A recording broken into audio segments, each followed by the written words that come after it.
Hi, joint profit maximization is strategy of firms where they decided to limit their combined output. If output limit, that means price will remain high. Obviously, with this strategy, they can earn more profit. At the same time, they can also eliminate competition in market.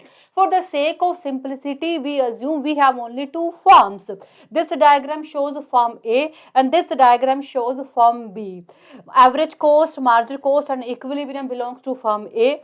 Average cost, marginal cost and equilibrium belongs to firm B. This diagram shows all decision of cartel. Total market demand, total marginal revenue, total marginal cost is equilibrium of cartel where cartel decide OQ output. This amount of output cartel will distribute among these two firms.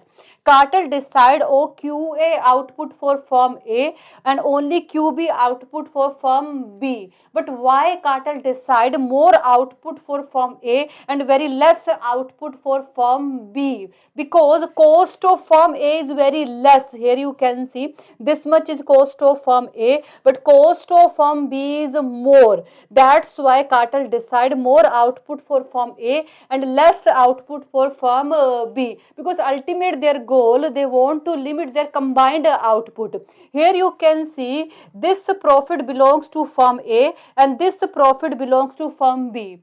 Profit of firm B is less as compared to firm A. Obviously, cost of firm B is high, but most important thing, both firms are earning supernormal profit.